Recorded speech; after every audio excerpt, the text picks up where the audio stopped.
Most men will go their entire lives never being loved like this, not because they don't deserve it, but because they don't even know it exists. Today, we're going to change that. When we first meet Asuna, she is not a romantic character. SAO isn't a game anymore. It's a death trap. 10,000 players are locked inside, and the only way out is to clear all 100 floors. Die in the game, and you die in real life. And Asuna, she adapted faster than almost anyone. She's cold, efficient. She eats her meals alone, she doesn't form attachments, and she has no interest in small talk. Then she meets Kirito. Their first real interaction is forced. A two-person party on the front lines, stuck together by circumstance. He's a solo player. She's not exactly thrilled about the arrangement, but something about him is different. He doesn't try to impress her. He doesn't talk down to her. He just treats her like a person, like an equal. In a world where most men either underestimate her or try to use her, that lands differently than she expected. The real turning point comes during the boss battle on the first floor. The raid group is falling apart. The strategy is failing. People are panicking.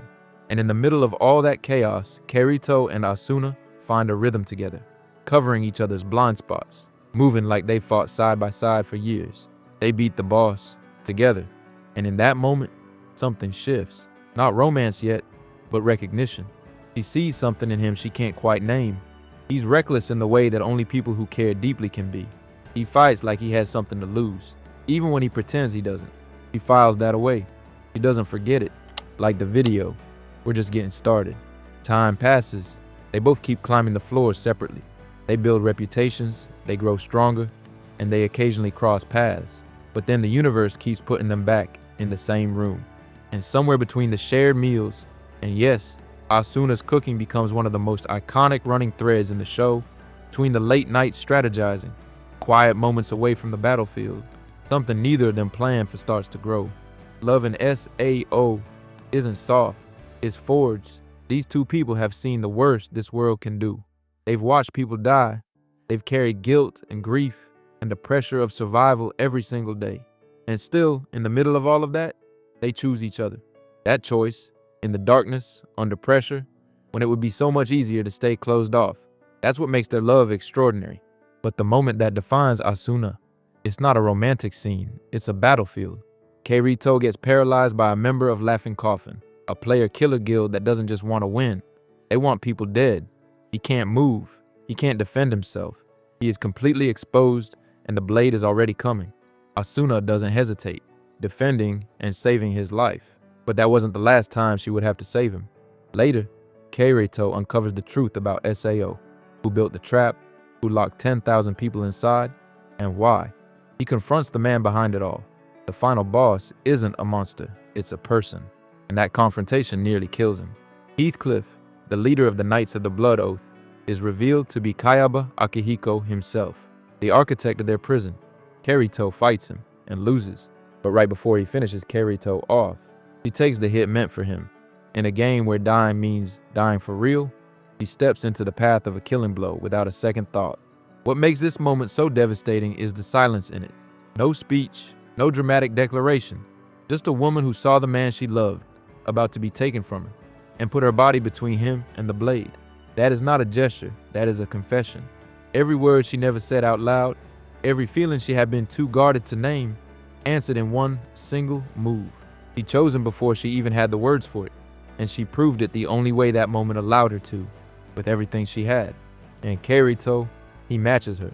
When Asuna is captured, imprisoned at the top of a tower in Alfheim Online, trapped by a man who sees her as a possession rather than a person, Kirito doesn't weigh the odds. He doesn't build a committee. He doesn't wait for the perfect moment.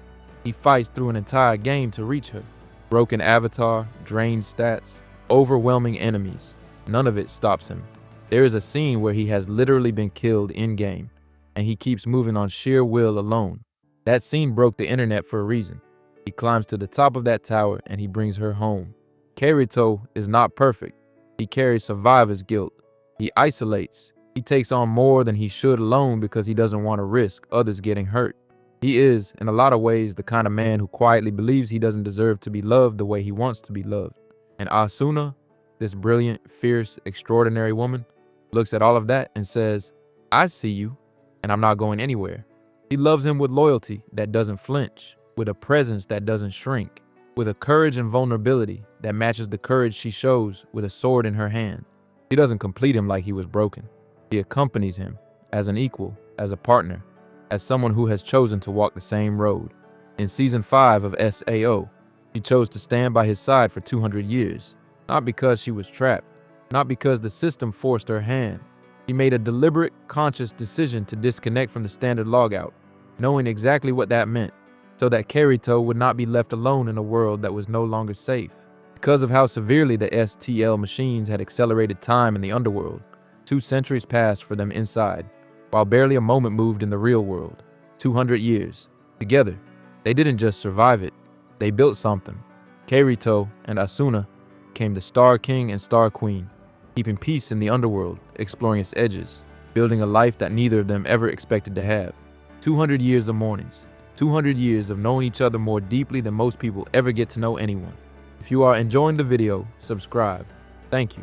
And when their souls were finally extracted and returned to their real bodies, the weight of 200 years of memories was so vast, so overwhelming, that their minds couldn't carry it all safely.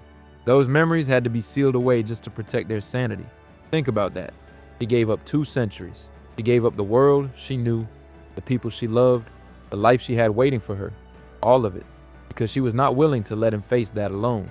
That is not a romantic gesture. That is a covenant. Most people love someone until it becomes inconvenient.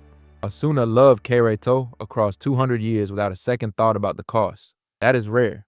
Not a love that tolerates you, not a love that stays out of fear or habit, but an active love that fights for you when you're paralyzed, that waits for you at the top of the tower, that chooses the real you when the adventure is over and real life begins.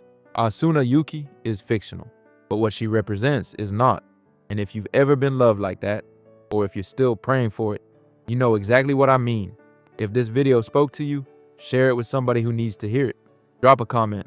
Tell me, do you think Kirito deserved Asuna? And what does love that fights for you actually look like in real life? Like and subscribe if this one meant something to you. And drop in the comments, do you think a love like Asuna's actually exists in real life? Or is it only possible in fiction?